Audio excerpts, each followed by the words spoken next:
एक बार मधुबन में मधुबन निवासी भाई बहनों से ज्ञान चर्चा करते हुए दादी जानकी जी को रजनी माता की याद आई। दादी जी ने कहा, आपको पता है यज्ञ में ओम शांति कहना कब से शुरू हुआ? सुनो, मैं तुम्हें बताती हूँ। कराची में जब हम आपस में मिलते थे तो मन मना भव कहते थे। जब ब्रिज कोठी आबू में आए उस समय सब शांति में रहते थे और एक दूसरे से मिलते थे तो मुस्कुराते थे। बाबा भी बच्चों को देख मुस्कुराते थे।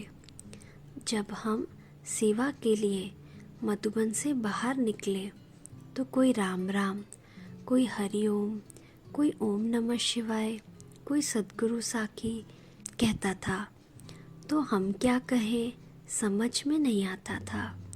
उस समय मैं पूना में रहती थी। रजनी बहन ज्ञान में नई नई आई थी। बाबा से मिलने आई। उसने बाबा से कहा, बाबा ओम शांति कहें तो कैसा रहेगा? बाबा बहुत खुश हुए और कहा, बच्ची ये राइट है, बहुत अच्छा है। उस दिन से यज्ञ में एक दूसरे को ओम शांति कहना शुरू हुआ।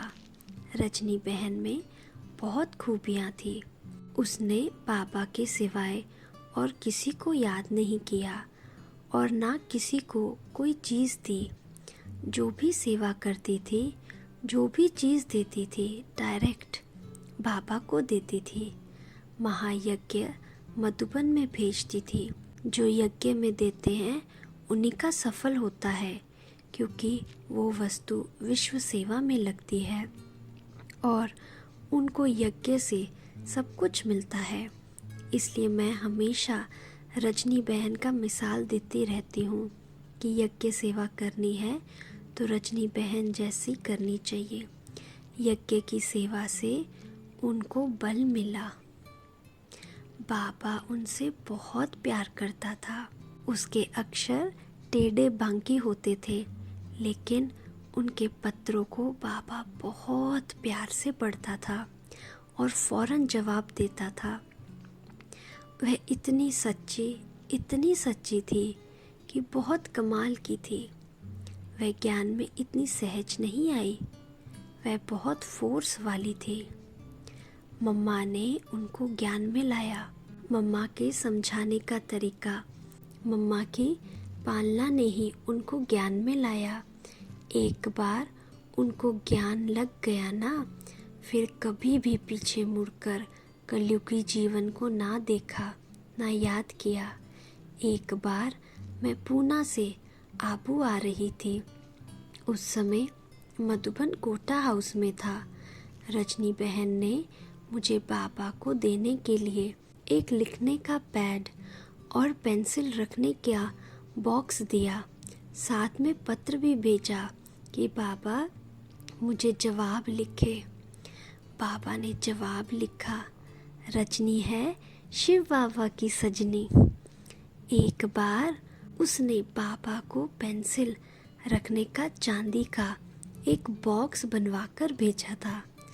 मैं समझती हूँ कि लच्छू बहन ने अभी तक उस बॉक्स को संभाल कर रखा होगा।